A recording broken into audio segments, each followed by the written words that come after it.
Buenos días, bienvenidos al Ministerio de Relaciones Exteriores. Agradecemos a todos por su presencia. A continuación, el ministro de Relaciones Exteriores de Cuba, Bruno Rodríguez Parrilla, ofrecerá declaraciones a la prensa nacional y extranjera.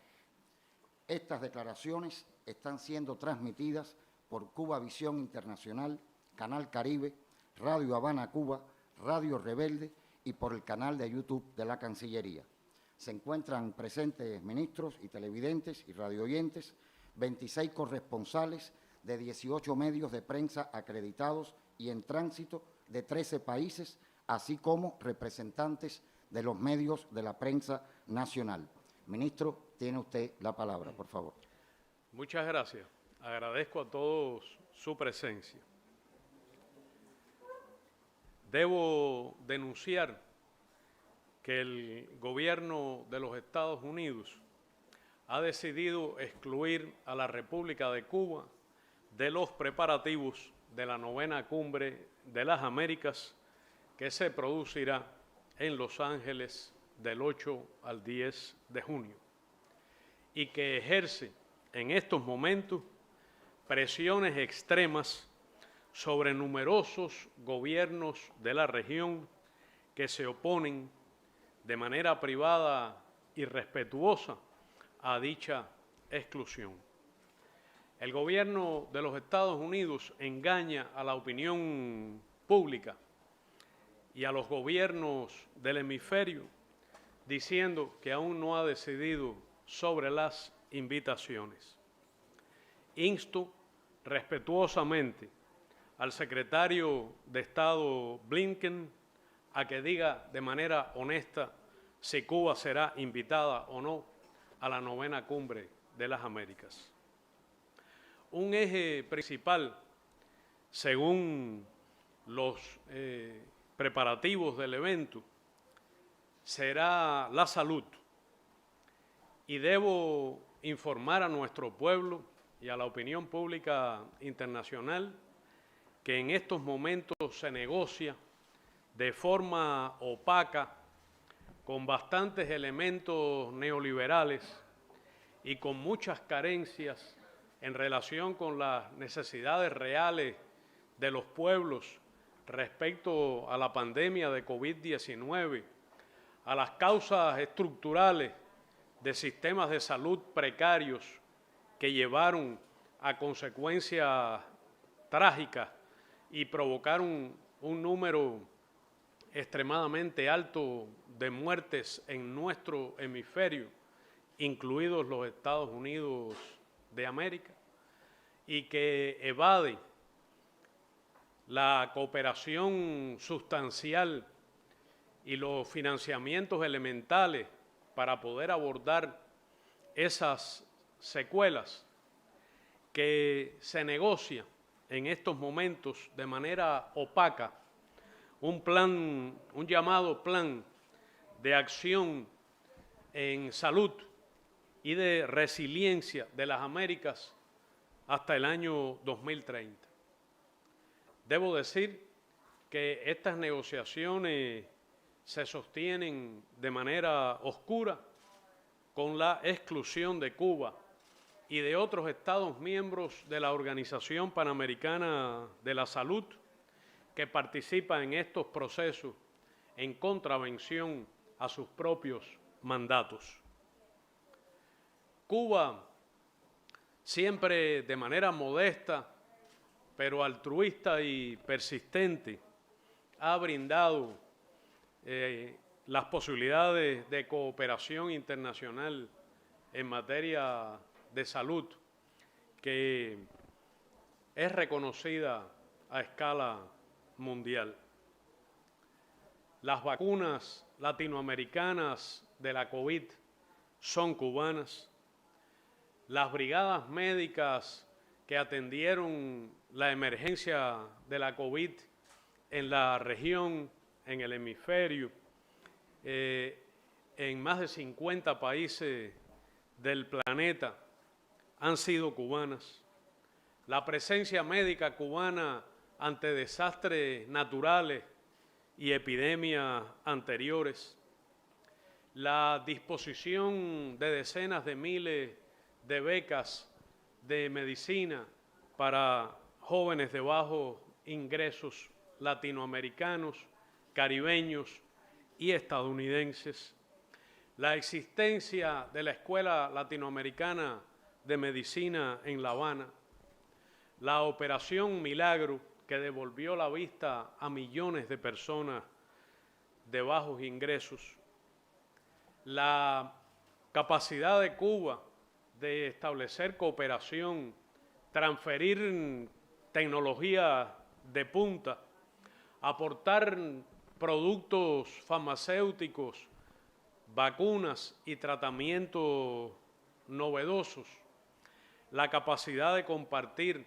protocolos y medicamentos avanzados en el ámbito de salud harían conveniente, redundarían en beneficio de nuestros pueblos que fueren tomados en cuenta en este proceso. Con el propio Estados Unidos, Cuba ha sostenido y ha propuesto en numerosas ocasiones acciones de cooperación en materia de salud. Recuerdo en el caso de Haití, en varios momentos, en particular después de huracanes y terremotos, en El Salvador, en Pakistán, en situaciones de desastre. Ofrecimos y establecimos cooperación de salud con los Estados Unidos en Liberia durante la epidemia de ébola y con otros países en África Occidental. Cuando los terribles sucesos del 11 de septiembre de 2001, la República de Cuba ofreció inmediatamente cooperación médica, ofrecimos plasma para los heridos, ofrecimos antibióticos ante las amenazas de anthrax, suministramos antibióticos a la entonces sección de intereses de los Estados Unidos en La Habana, ofrecimos equipamiento y personal para utilizar el sistema ultramicroanalítico desarrollado, tecnología desarrollada por Cuba, para realizar pesquisajes masivos ante también el brote de anthrax. Cuando se produjo el devastador huracán Katrina, que asoló Nueva Orleans, Cuba ofreció también personal médico y bautizó a su contingente, que hoy es conocido a nivel mundial con el nombre del joven luchador estadounidense por la independencia de Cuba, Henry Reef. Estudiantes estadounidenses han cursado y cursan estudios de medicina en Cuba, y ante el reciente y curioso ofrecimiento del gobierno de los Estados Unidos de 1 millón de vacunas contra la COVID, en momentos en que el país había vacunado ya a toda su población, ofrecimos al gobierno de los Estados Unidos desarrollar un proyecto triangular con vacunas y personal de salud de ambos países en beneficio de naciones necesitadas de nuestra región, lo que hasta hoy no ha tenido respuesta del gobierno estadounidense. Estados Unidos manda soldados y no médicos. Sus transnacionales farmacéuticas han lucrado de manera obscena con la pandemia de COVID. El mecanismo que Estados Unidos impulsó, COVAX, no ha podido satisfacer sus objetivos. El gobierno de los Estados Unidos ha hecho también uso político de sus vacunas. En relación con Cuba, mantuvo el bloqueo recrudecido a niveles extremos durante la pandemia y tomó a esta como aliada táctica impidió el bloqueo, la llegada a Cuba y la adquisición de ventiladores pulmonares en los momentos de mayor demanda.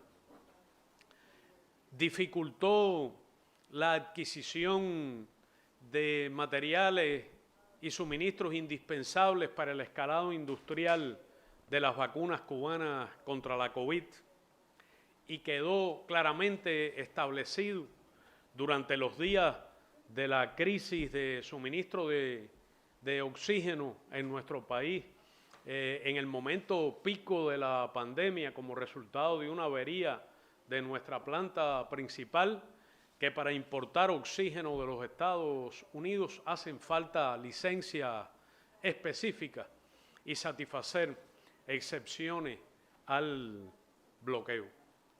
Cuba no recibió nunca ningún ofrecimiento del gobierno de los Estados Unidos en relación con la pandemia. No sorprende porque ha sido la aplicación despiadada y cruel del bloqueo en el ámbito de la salud uno de los elementos más cuestionables y notorios del bloqueo contra Cuba. Recuerdo siempre, llevo en el corazón los casos de niñas y niños cubanos afectados por el bloqueo, algunos al precio de no contar con los tratamientos idóneos o sufrir dolores y prolongada hospitalización. Recuerdo las denuncias en la Asamblea General de Naciones Unidas por la prohibición a Cuba de adquirir disposiciones de cateterismo pediátrico llamados Amplatzer. Recuerdo los casos de niños cubanos a quienes pudimos salvar, pero no preservar sus ojos afectados con retinoblastoma por efectos del bloqueo. Recuerdo los casos de niñas y niños, una de ellas fallecida recientemente con 13 años de edad, con cáncer óseo, que no pudieron recibir prótesis extensibles. El bloqueo asfixia nuestra economía. Ha estado además acompañado de una manera desvergonzada de una campaña del gobierno de los Estados Unidos contra la cooperación médica internacional de Cuba y de presiones contra terceros países para tratar de privarlos de ella. De la cumbre que se pretende excluir a Cuba, se plantea como otro eje principal el de la emigración. También se negocia a espaldas de la opinión pública internacional, estadounidense, latinoamericana y canadiense, un documento de título largo, Carta de Entendimiento sobre Gestión Migratoria y Protección a Migrantes. Es un código que pretende obligar a los estados latinoamericanos y caribeños a reprimir la migración, a absorber los migrantes que Estados Unidos decide procesar fuera de su territorio, que incorpora elementos de la visión estadounidense racista, xenófoba y expoliadora de nuestros migrantes, que no atiende en modo alguno las causas reales de la migración, pero que sí, sin embargo, ofrece paliativos, estímulos, financiamientos e incentivos económicos a los países emisores de migrantes, a los Estados Unidos y más cercanos a su frontera, para atenuar este proceso. Con Cuba, sin embargo, su receta es el recrudecimiento extremo del bloqueo, el provocar privaciones a las familias cubanas, la aplicación del memorando descarnado del subsecretario Mallory, deprimir los salarios provocar hambre, desesperación y el derrocamiento del gobierno. Es la receta estadounidense en relación con Cuba. El bloqueo es la causa fundamental de los problemas de nuestra economía y la política de máxima presión que aplicó el presidente Donald Trump y que aplica hoy con igual rigor el presidente Joseph Biden, incluidas las 243 medidas extremas de los últimos años o el recrudecimiento brutal que ocurrió en el 2019, son determinantes de los problemas que afronta cotidianamente nuestro pueblo, las privaciones que sufre, el desabastecimiento, los apagones, las colas, las dificultades del transporte, los precios. Doy ahora a conocer un nuevo dato con los cálculos hasta el primer semestre del año 2021 de los daños del bloqueo económico, comercial y financiero impuesto por el gobierno de los Estados Unidos contra Cuba. Los daños acumulados a precios corrientes totalizan 150.410 millones de dólares. Tomando en cuenta la depreciación del oro en el mercado internacional, estos perjuicios cuantifican 1.326.432 millones de dólares.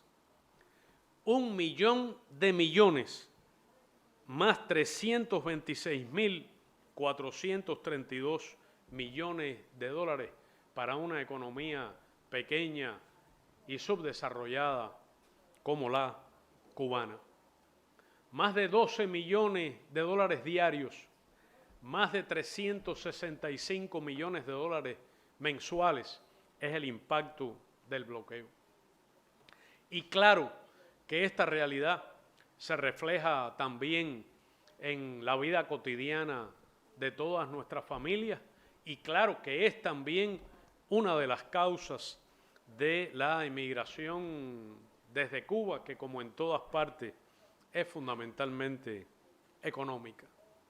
Pero frente a este hecho, paradójicamente y con hondo cinismo, la conducta en materia migratoria del gobierno de los Estados Unidos ha sido cortar los canales regulares de migración de los cubanos a ese país. Cortar los canales regulares, cortar los canales seguros e impedir la migración y los viajes de los cubanos hacia los Estados Unidos. Es una política distinta a la que sigue con cualquier otro país del planeta. Es selectiva y es discriminatoria. El gobierno de los Estados Unidos incumple su obligación legal según los acuerdos migratorios firmados y vigentes de otorgar un mínimo de 20.000 visas anuales de migrantes. Con pretextos increíbles cerró los servicios consulares en La Habana. Obliga a los cubanos a viajar a Guyana para obtener visas de migrantes con precios exorbitantes que impone ese viaje y los requisitos que allí demanda, además de una larga estancia. Ha cortado también los canales de viaje hacia y desde terceros países. Sigue una política de imposición a países de tránsito, de imposición de obstáculos, de reducción de visados a ciudadanos cubanos. El gobierno de los Estados Unidos ha restringido también severamente los vuelos a Cuba, en particular fuera de La Habana, reducido los plazos de los visados y sigue una política de denegación de visas para viajeros cubanos. Lo nuevo es que ha impuesto en los últimos meses a terceros países la imposición de visas de tránsito discriminatorias contra viajeros cubanos y los obliga a reducir las cifras de estas. Por otra parte, con su política, su propaganda, sus instrumentos legales y su propia práctica migratoria, el gobierno de los Estados Unidos alienta la emigración ilegal, trata de manera privilegiada y con burda manipulación política a migrantes irregulares cubanos. Tiene total vigencia la ley de ajuste cubano, que también cuesta vidas. Su propaganda engañosa y su persistente manipulación política en las redes digitales, en particular algunas cuentas del Departamento de Estado y de la Embajada de los Estados Unidos en La Habana, constituyen un aliento constante a la emigración irregular, desordenada e insegura. Con esta política, el gobierno de los Estados Unidos engaña a los cubanos que desean emigrar. No son los países de tránsito, es el gobierno de Estados Unidos el que ha impuesto las dificultades que padecen nuestros viajeros inmigrantes, incluso para arribar o hacer tránsito de manera regular a terceros países. Es paradójico porque, sin embargo, acabamos de tener conversaciones migratorias oficiales que son, sin lugar a dudas, un signo positivo. El reconocimiento que ha hecho en ellas el gobierno de los Estados Unidos de la plena vigencia de los acuerdos es, sin lugar a dudas, correcto y positivo. El reconocimiento que ha hecho la delegación de los Estados Unidos a esas conversaciones migratorias de que su gobierno ha venido incumpliendo los acuerdos migratorios, que ha descontinuado su cumplimiento y el anuncio de que desea retomar la observancia, la aplicación y el cumplimiento de esos acuerdos son signos positivos. Lo es también el reinicio de servicios consulares en La Habana, aunque se haya dicho que van a ser extremadamente limitados, lo cual resulta totalmente infundado. Pero esta política incoherente, contradictoria, de apretar el bloqueo y querer restringir la migración, de pretender la discusión hemisférica de estos temas y excluir a Cuba, que mucho tendría que decir sobre ellos. Y por eso pregunto al gobierno de los Estados Unidos cuándo cumplirán la obligación de las 20.000 visas. ¿Cuántas visas para migrantes cubanos se otorgarán en el año 2022? ¿Por qué la gran mayoría de ellos tendrá que seguir viajando a Guyana? ¿Hasta cuándo habrá que viajar a un tercer país para obtener visas de migrantes o de viajeros? ¿Qué ocurrirá con la reunificación familiar? Un tercer eje de la Cumbre de las Américas es el de democracia y derechos humanos. En las negociaciones turbias que ocurren hoy, se pretende imponer que la Organización de Estados Americanos certifique todas las elecciones en la región. Es la misma OEA del golpe en Bolivia y es la intención de los Estados Unidos históricamente responsables de golpes de Estado en nuestra región y responsables también de los golpes de décadas recientes contra gobiernos progresistas.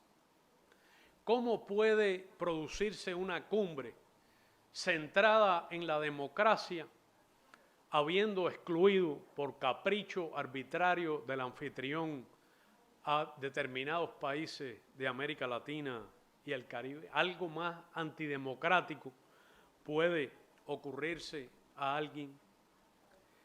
El bloqueo a Cuba es una violación masiva, flagrante y sistemática de los derechos humanos de los cubanos, de las familias cubanas en los Estados Unidos y también de los estadounidenses.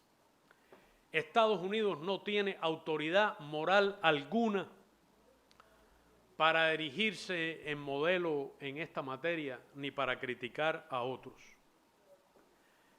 Los derechos de salud, la población bajo el nivel de pobreza, el derecho a la educación, a la alimentación, las políticas represivas contra la emigración, la falta de amparo y atención a los sectores de bajos ingresos, la represión de las minorías, la restricción de los derechos sindicales, la explotación y represión de los pueblos y culturas originarias, la falta de igualdad de género, el racismo y la discriminación contra los afroestadounidenses, la brutalidad policial y las más de 1000 muertes en el año anterior de personas por disparos de la policía, la explotación laboral en las cárceles privadas, la violencia y las armas de fuego, la represión de derechos reproductivos y de planeación familiar, las guerras, las cárceles secretas, los secuestros, las ejecuciones extrajudiciales, el uso de la tortura. Estados Unidos es el único país que no es parte de la Convención de Derechos del Niño. Según el Censo sobre Pobreza en Estados Unidos, publicado por la Organización en Defensa de los Niños en 2019, más de 10 millones de niños, el 14,4%, vivían en la pobreza.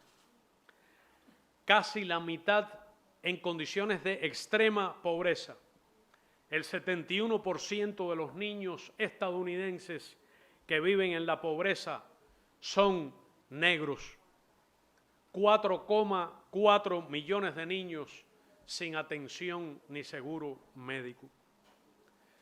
Según la institución estadounidense, jóvenes condenados a cadena perpetua sin libertad condicional y la institución Centro de Justicia Juvenil, hay hoy en Estados Unidos 2.600 presos cumpliendo sanciones de privación de libertad por toda la vida, de cadena perpetua, desde que eran menores de edad. Según otra institución estadounidense, el Fondo para la Defensa de los Niños, hay 10.000 menores de 18 años de edad estadounidenses en cárceles norteamericanas. La Unión Americana para las Libertades Civiles, también estadounidense, reporta que hay 60.000 personas privadas de libertad en Estados Unidos por debajo de 18 años de edad. En el año 2021, y como promedio en los anteriores, se han producido entre 600.000 y 700.000 detenciones de menores en Estados Unidos por año, según también el Fondo de Defensa para los Niños. Sobre democracia, poco podrá exhibir en esa cumbre incompleta el gobierno de los Estados Unidos después de la última campaña presidencial, las últimas elecciones presidenciales, el asalto al Capitolio, los llamados de políticos a la sedición y la corrupción de la política. Ofrezco al gobierno de los Estados Unidos discutir estos asuntos de manera bilateral, multilateral o incluso en la propia cumbre. Y pregunto al Departamento de Estado si permitirán a la sociedad civil del hemisferio participar sin exclusiones o serán los de la lista de la OEA, que son las organizaciones no gubernamentales que financia el gobierno de los Estados Unidos, quienes podrán acceder a Los Ángeles. Ambientalistas, activistas por el desarme, incluido el desarme nuclear, pacifistas, minorías, sindicalistas, feministas, movimientos indígenas y populares, ¿podrán ir? Pregunto directamente si las organizaciones no gubernamentales, si los representantes de la rica sociedad civil cubana recibirán visados para permitir su asistencia. La 9ª Cumbre de las Américas podría ser todavía una oportunidad si de manera incluyente y en igualdad de condiciones para todos los países debatiera sin exclusiones y con sincero compromiso los problemas más acuciantes que afectan al continente. Cuba respalda los esfuerzos genuinos por fomentar el diálogo, los vínculos y la cooperación entre nuestra América, la América bolivariana y martiana, y los Estados Unidos, entre la comunidad de estados latinoamericanos y caribeños y el gobierno de los Estados Unidos. La exclusión de Cuba que se avisora constituiría un grave retroceso histórico en relación con las 2 cumbres anteriores, en las que Cuba participó en pie de igualdad, con su voz firme, veraz, pero siempre serena, respetuosa y constructiva. Fue invitada como resultado del firme reclamo que plantean hoy numerosos gobiernos de la América Latina y del Caribe al gobierno de los Estados Unidos para que no se produzca la exclusión que denuncio. Sería sorprendente que el presidente Joseph Biden se aparte de la política del gobierno del que fue ya vicepresidente y que por primera vez invitó a Cuba a una cumbre, y más asombroso y paradójico aún, que se aparte de la política del presidente republicano Donald Trump, que también invitó a Cuba a la cumbre de Lima. Tendrá que explicar él, supongo yo, a sus electores. El país anfitrión de la cumbre no tiene ningún derecho a imponer exclusiones arbitrarias. Sería una decisión políticamente motivada y sin otro sustento que acusaciones falsas y el uso de dobles raseros para ocultar la verdadera naturaleza de esa exclusión vinculada a la política interna y electoral de los Estados Unidos. Apoyamos las firmes y legítimas decisiones del Gobierno de Reconciliación y Unidad Nacional de Nicaragua, apartándose de la OEA y la cumbre. Nos oponemos a la exclusión de cualquier país o a la participación de representantes ilegítimos y espurios impuestos por el gobierno de los Estados Unidos. Debiera comprender el gobierno de Estados Unidos que la región de América Latina y el Caribe ha cambiado para siempre y que no hay cabida para reinstaurar la doctrina Monroe y la visión panamericanista contra la que luchó José Martí y contra la que seguiremos luchando con firmeza y lealtad. Cuba, que defiende con firmeza la unidad dentro de la diversidad de nuestra América, agradece hoy profundamente a los pueblos y gobiernos que mantienen una posición valiente, digna y solidaria, reclamando al gobierno de los Estados Unidos que Cuba no sea excluida de la 9ª Cumbre de las Américas. Muchas gracias. Le agradecemos, ministro, por su declaración. Muchas gracias a todos y a todas por su participación. Muchas gracias.